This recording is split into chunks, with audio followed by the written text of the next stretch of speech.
Hi everybody, welcome to another episode of the Planning Pulse. It's me, Sam, and I'm today joined by Stacey. You're always joined by Stacey. That's true. Hello everyone. There'll be new voices soon. We put the word out. People want to come and join us, we hope. Maybe. Maybe. We'll see about that in the future. Yeah. I'm going to cover 3 different things with you today. And actually, rather than list them out, we'll just jump into the first one, really. With some good news, with something called the Digital Planning Improvement Fund. So, Stacey, do you want to explain a bit more about what that is? Well, we'd hinted about this, hadn't we, in a previous pulse? I think it was a couple ago that we had made a bid.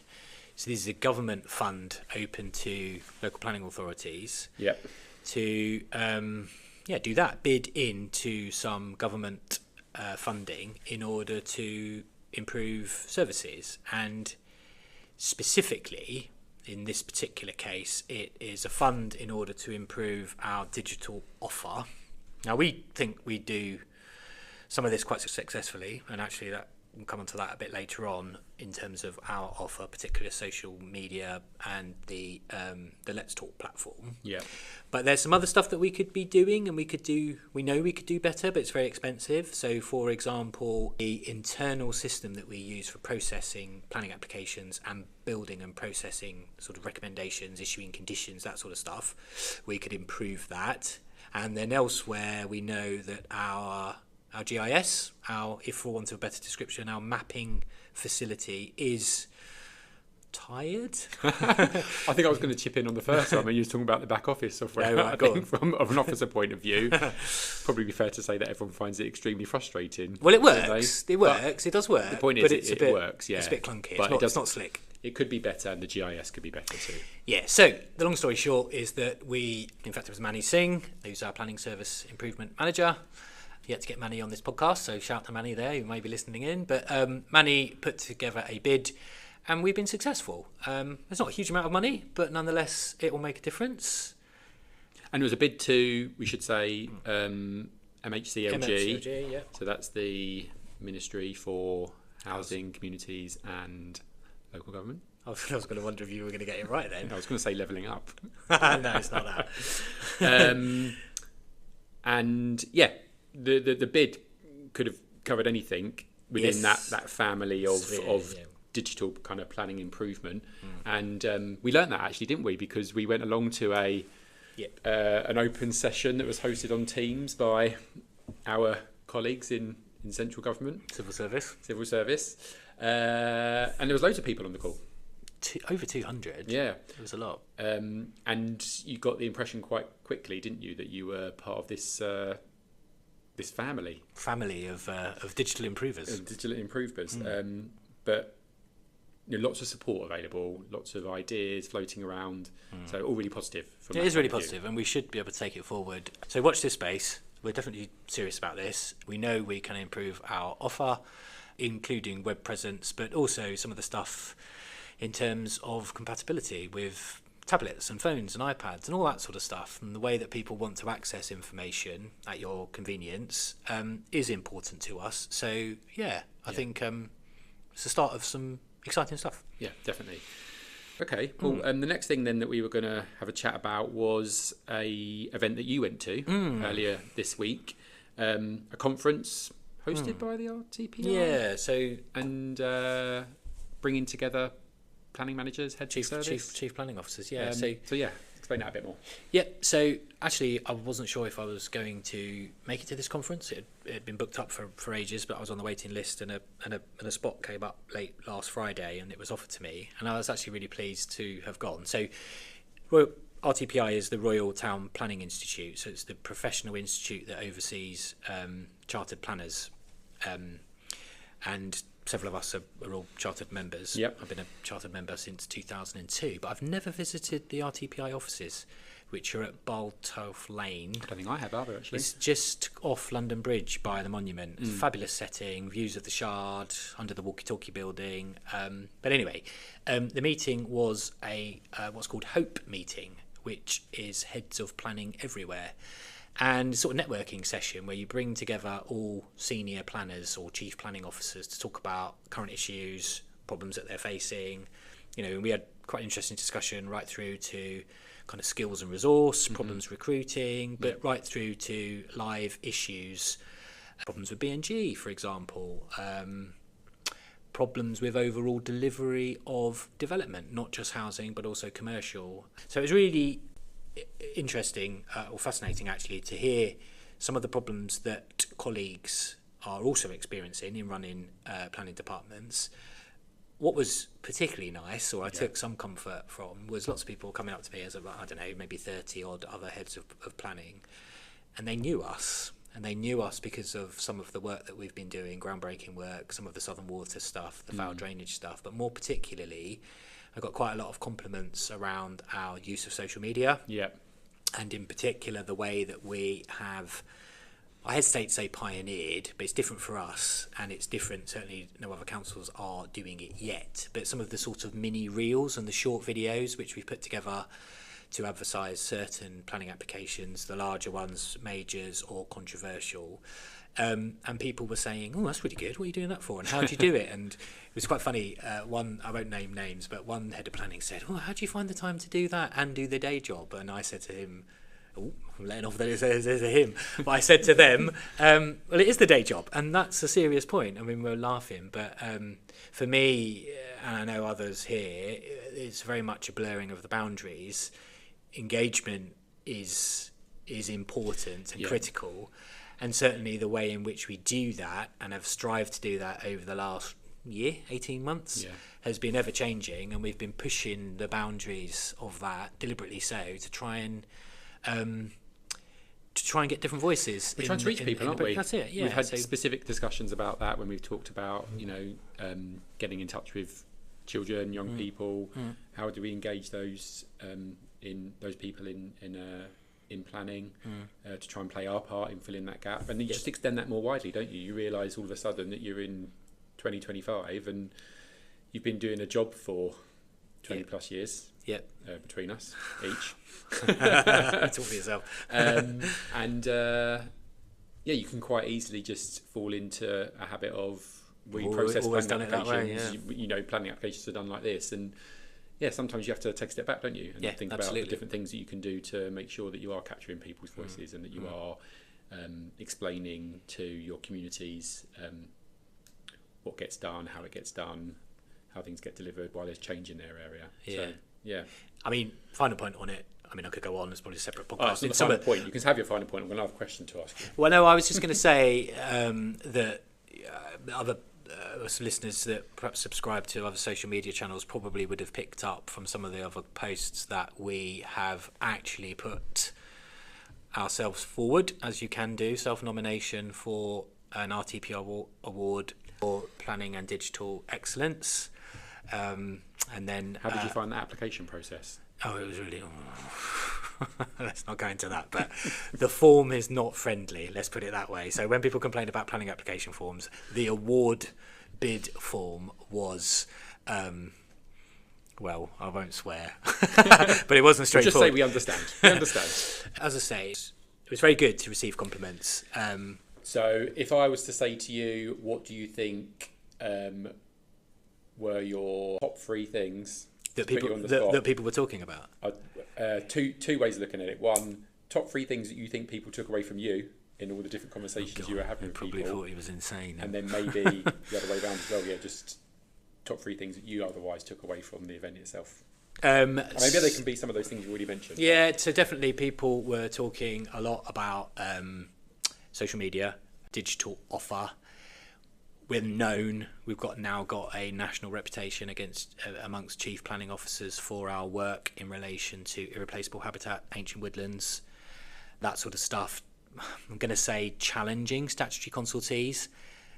I've got the clear and distinct impression that other senior planners in different councils just aren't doing that, and that's not what the legislation says. It's very clear that you mustn't just take it at face value, that if there is an issue then you would challenge it.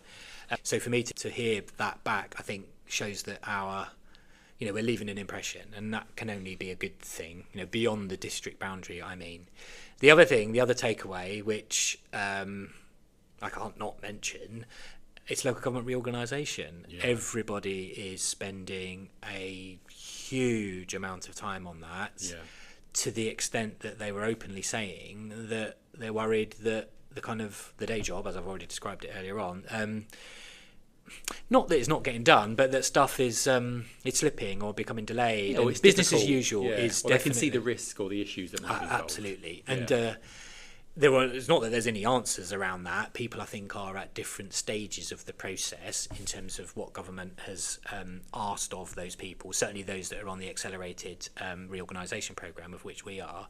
And it was just, the insight there is it's taken up a huge amount of time. Yeah. I think it's really interesting as well because, we chatted about it a little bit before recording this. What had been said to you about local authorities having a bigger voice in terms of planning and, going back to the social media stuff, but I don't think it's necessarily specifically about that, but just doing stuff like this, championing our work, because although... Nobody's doing it.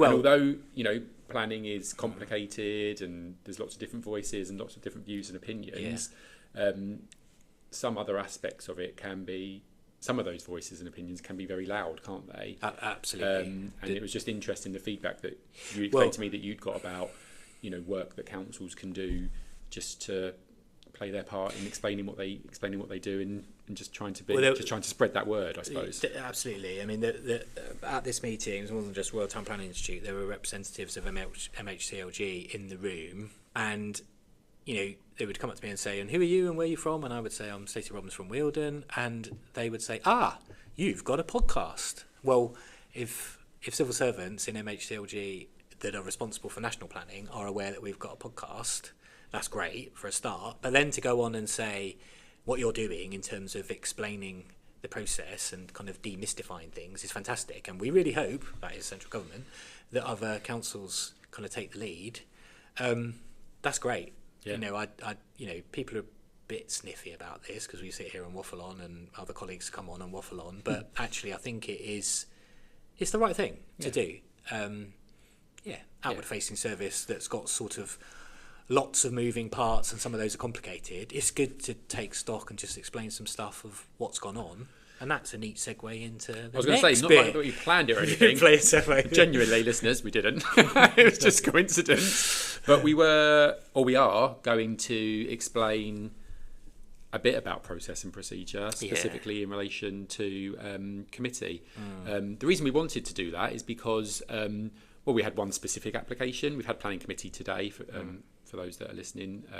We know this gets published later, but just to kind of peek behind the curtain, we've had planning committee today and we're recording this afterwards.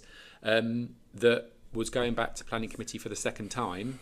But in terms of the actual proposal at the site, this was the third time that it was being presented back to planning committee because there was an application for the same development last year. That application and its process through committee hadn't been entirely straightforward, but then we thought, there was some benefit actually in trying to explain how applications end up at planning committee, what happens with them during that process, and what can happen during the committee, particularly at the end in terms of decision making and options. We should focus on that point, but there's a point to explain, isn't there? And there were some comments online that reached us because they generally do. The view externally is that this is sort of made up process, and that if officers don't get, quotes, their own way, end of quotes, then they'll do everything that is within their power to get the right decision. Now, we can understand why people would make that allegation, but nothing is further from the truth. It's not how local government planning works, and so it's important, I think, to just unpack that and explain how and why. Okay, so I'm going to say then that maybe, should we start at the scheme of delegation? Yeah. So for those not too familiar, the scheme of delegation is something that's set out in the council's constitution, and the council's constitution is an overarching document that explains the governance of the council. Yeah, so within how you that, do stuff and why, and how we do stuff and why. Now within that, the planning scheme of delegation is a section that explains matters that are just dealt with by the officer body. So officers going out, assessing planning applications, dealing with enforcement matters and other ancillary bits too, because we do other things, conservation, biodiversity, trees, stuff relating to trees, all Mm-hmm. sorts. But yeah, focusing on planning applications in specifically, we have a scheme of delegation that says, depending on the nature and type of development, if it falls within certain limits, then those things just get dealt with by the planning officers in our team, signed off by senior officers. Myself, Stacey does that work sometimes, but it's mostly done by our team leaders and other senior planners. But anything that falls outside of that, which is not necessarily an approval, by the way, it could be a refusal. Yeah, it's just a decision. Yeah. So it's an approval or refusal. That's right to point that out. But if the application that we're dealing with falls outside of that scheme of delegation, then it makes its way to planning committee. Yeah. Now, there are some things that are black and white. So if we get housing schemes, for example, if they are large housing schemes, and so we define those in our scheme of delegation as developments of 30 houses or more, and if they're in the High Weald National Landscape, then it's 15 units or more. Yep. They automatically They go have to to go, planning committee if they're recommended for approval. Other applications, as per our scheme of delegation, are subject to a referral process. So an officer will make a recommendation, but if that recommendation is contrary to either objections that we've received or comments that the Parish and Town Council or Town Council has made, then we would refer that matter to the local ward member, set out all the kind of pros and cons of the development, the comments that have been made, and ask them if they want to then see that matter go to... It's a discretion point, isn't it? Yeah. The members hold the discretion to accept that recommendation or elevate it to committee. And when they elevate it to committee, they need to provide relevant reasons to us in accordance It's been like that with for a long time. Yeah, in accordance with that scheme, and they do that. So that's how we decide, first of all, whether or not an application makes its way to planning committee or not. So what stage should we move on to next? Well, I guess the key point is, or the one we want to talk about, is you have a debate, and that debate is structured, and again there's a framework within the Constitution that if you go looking, and you can do, it's on the website, it sets out who can speak, when, and how you address the meeting. And the short point is that everything's done through the chair. As members will appreciate, listeners will appreciate, if you have anything to do with any committees, it's usually the same. So the chair holds the power to invite people to speak. Motions have to be proposed and seconded, and that is important because if that doesn't happen, things can go wrong. But you have the Constitution does inform how a resolution takes place. We should probably unpack that a little bit more, shouldn't we? So an officer would write a report making a recommendation about that application to the committee. An agenda gets published. Members of the public get that agenda a week in advance of the meeting to digest that information. We also do briefing sessions with members prior to the committee so that we can explain technical details about the application in a bit more detail to them. It's just Q&A though, isn't it? Yeah, Q&A prior to planning committee. Any bits they don't quite understand. It's not a decision making forum. No. And then we at the committee itself, they're debating initially around that recommendation, aren't they? It's about the case, but it's all framed around the fact they've had a recommendation put to them. So when you say that they put motions forward and those are seconded, what exactly is it that those motions are? Well, they can take all sorts of formats, and you can get quite confused quite quickly. Well, I can. But generally, you get a motion which is in accordance with the officer's recommendation, proposed and seconded.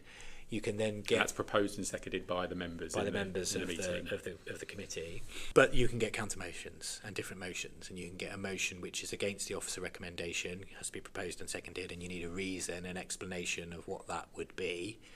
And then you can get deferral motions, so that's to stop the debate and take the case away and do something, and you would see members giving officers an instruction to do something or to seek further information. Or you can do, it's quite rare, but you can have a deferral for an all-member site visit, and we had one of those just recently, and we don't do a huge number of those. When you have counter motions to the officer recommendation, it's important that there is a cogent and clear explanation of what the resolution would be. And what we had just recently on the Eastbourne Road application was a breach I don't think it was deliberate, Yeah. but there was a procedural, we called it a procedural irregularity. Yeah. So two things didn't happen. So the first was that the refusal, if any listener is interested, you can go back and see this on the webcast, but there were changes, you might say last minute changes to that counter motion, and those were made by the seconder and not accepted by the proposer, and then there was a vote on it, and it did go through as a refusal by majority. Yeah. But there's a technical fail that the proposer and the seconder weren't aligned, and so that's a technical fail. It goes to soundness of decision making. Because you can't be sure, can can't you, be sure. that when members took a vote that it was entirely clear. It was confusion. There was confusion. Which, again, is no one's fault, and we're not talking about this to sort of try and ascribe blame.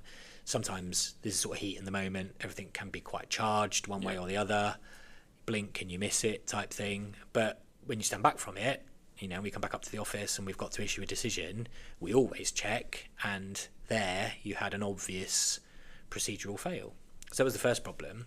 The other thing was to do with something which we haven't mentioned, although maybe we've mentioned it on the previous podcast, but there is a referral in motion. Yeah. Again, little used, has been around in the Wealden Constitution for a very long time. So this is when committee have resolved to make a decision based on those motions that were put forward, or that motion that was put forward and voted on, and then immediately after that, a member of the planning committee can say, oh, hang on, request. I'm not quite sure that was right. Explain what they don't think was right about what had just happened, or what their reasoning is around that, and ask for the matter to be cross-referred to another planning committee. And that's because here at Wealden we have two planning committees. We operate on an area basis, district split north and south. So we have north and south planning committees. So, well, it's again little used. I think in my time here, I could definitely count on one hand how many times it's happened. Second time maybe in 3 years, 3.5 years since I've been here. I can think of maybe 3 or 4 times. So it's definitely, amongst all the applications that go through committee, which is hundreds and hundreds and hundreds, it's definitely kind of an exception. Yeah. But the referral in motion, it operates on a sort of quasi scrutiny process, and the premise behind that part of the Constitution is that the sister committee can review the decision and has the power to endorse the decision made, swap it and replace it with a different one, obviously, or amend it in some other way. So it has the full sort of ambit of consideration that's before them. Yeah. And what happened in relation to the Eastbourne Road? Oh, sorry, getting ahead of myself. There's a specific sequence that must happen and is specifically laid down within the Constitution. Yeah. I think it's 4 steps. And it didn't happen. For whatever reason, and I think that's a genuine point. I don't think there's a kind of an explanation of that. Again, heat of the moment. I think 2 of the 4 steps were done, and then there was a vote. And actually, it doesn't need a vote. Those steps, if you follow them all, it rests solely on the chair of the respective planning committee. Yeah. There isn't a vote.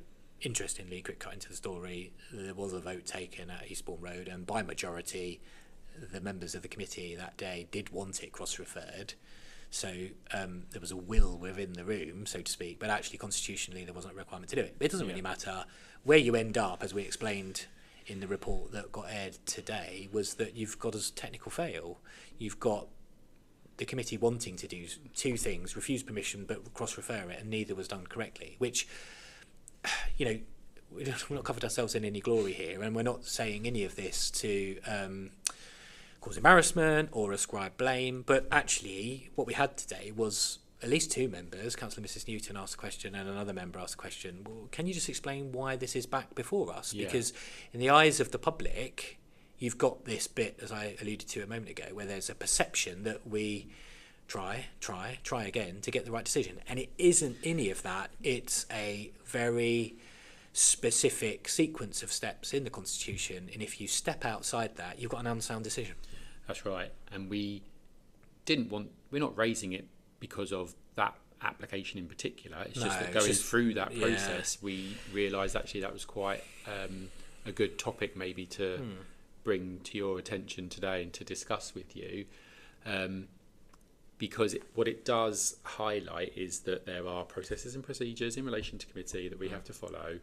And I think, crucially, we probably want to just expand on that end process a little bit more, because at that point in time, when motions have been tabled and the votes are taken on them, we just want everybody to know a little bit more and understand a bit more that what's happening there is the committee resolving for something to happen. That's right.